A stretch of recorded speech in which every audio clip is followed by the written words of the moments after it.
I want to thank all of you for coming tonight, and the topic for tonight is going to be something near and dear to my heart, modern rhinoplasty surgery, which involves both aesthetic and functional surgery of the nose. And before I go on, I thought I'd just take a minute to talk a little bit about the Division of Facial Plastic Surgery here at Stanford. We provide reconstructive and aesthetic services to patients. Reconstructive services are both adult and pediatric and include trauma reconstruction, cancer reconstruction, congenital anomaly reconstruction, and aesthetic surgery of the face, a full range of different types of surgery, including aging face surgery, which is one of the major subdivisions, and non-aging face surgery. And you'll notice that we have lit up in two different places here rhinoplasty, and that's because rhinoplasty can be considered a reconstructive procedure in many senses as we're reconstructing the nasal airway. It can also be thought of as an aesthetic procedure, and probably that's the way most of you think about it. And one of the things I'm charged with tonight is to convince you that modern rhinoplasty is more than just about changing the shape of the nose from the outside. So in getting ready for this, I looked up the definition of rhinoplasty online. I don't think there are any hard copies of dictionaries anymore, so I looked at the Merriam-Webster online dictionary. And in addition to making sure I was pronouncing it correctly, I found that this term came up in 1842, which is interesting to me because I thought the first rhinoplasty was done in the 1870s, and that it was essentially defined as plastic surgery on the nose for cosmetic purposes. And this is the classic nose job, and this is what most people think of when they think of rhinoplasty surgery. But I would submit to you, and I hope that by the end of this evening, you understand that rhinoplasty surgery is really about more than that, and it's about both functional and aesthetic changes to the nose, and they both go hand in hand, and you really can't consider one without the other. The goals of rhinoplasty are really the goals of any surgical procedure. First and foremost, you want to do a safe procedure. In terms of the aesthetics of the nose when it's done, you want it to have a really natural appearance, whether you're doing functional or aesthetic surgery. You want to maintain or restore facial harmony and balance, and we'll talk a little bit about facial aesthetics in the second portion of this talk. And maintenance or restoration of nasal function is of paramount importance when you're doing this type of surgery. So our goals for tonight. First and foremost, I'd like you to understand some basic anatomy of the nose, at least as it pertains to the type of surgery we're going to be talking about, and structural support of the nose.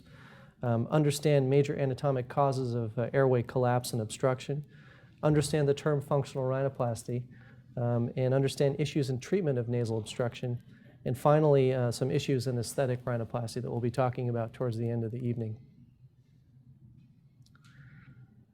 This is actually a concept that I discuss with the residents and doctors in training, and that is the appearance of the nose is the result of a complex relationship between an external envelope and a bony cartilaginous skeleton which lies underneath. And this can be thought of as the tent. This is the so-called tent concept of the nose. The bony cartilaginous structure would be analogous to the poles that you put up for your tent. And the external lining is this tarp that you put over that. And it's the interaction between these two that results in the ultimate appearance of the nose. And it's the structural support underneath that gives it its strength that resists collapse and allows you to breathe and results in the nasal airway. And these are the things that we operate on. When you look at the basic nasal anatomy, I'm not going to go through this in detail, it's not really necessary. The major points here are that the nasal bones sit up here at the top of the bridge, and the rest of the lower two-thirds of the nose is actually all cartilage. And if you see a skeleton, you know that. There's nothing there but sort of a small hole. The cartilages are paired up above. There's a septum running down the middle and paired cartilages down below. And importantly, out here in the side of your nose, there is no cartilage. There's nothing there. It's just fibrofatty muscular tissue, which is very firm, and this supports your lateral nasal airway with its connections to the piriform aperture, which is this bone out here on the skull. If you look at this in cross-section, it kind of makes a little more sense. This is an image taken from our chapter we're writing on functional rhinoplasty for an upcoming textbook. And if you look at cross-sections through the nose, as shown here in A, B, and C, you can see how this nasal airway is supported by cartilage and bone all the way around.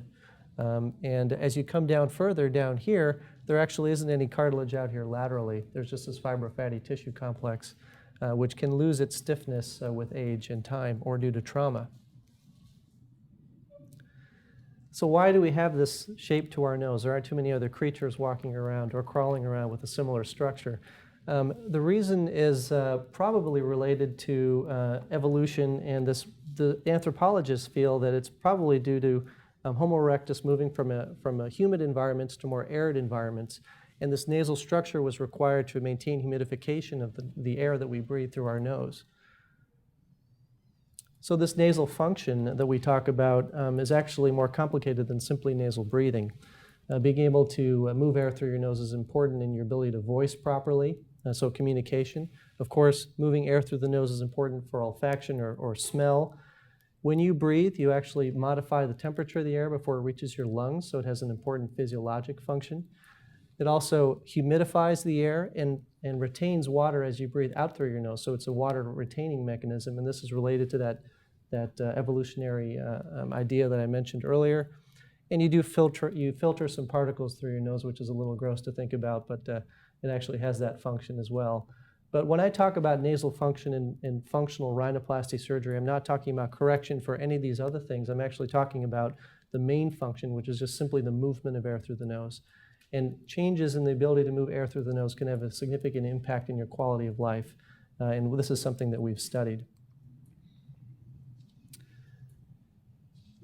It wouldn't be a lecture without some physics, so we'll just mention a little bit of physics. Poiseuille's law essentially is listed here. We don't need to go into the details. The main issue that I'd like to point out is that very small changes in the radius have massive changes in the ability to move air through the nose to the fourth power. So the radius to the fourth power makes a difference, is inversely related to resistance and directly related to flow rate. And so if we have very small changes in the lining of the nose or obstruction of the nose, we can have massive changes in the ability to move air through the nose. Aesthetic procedure.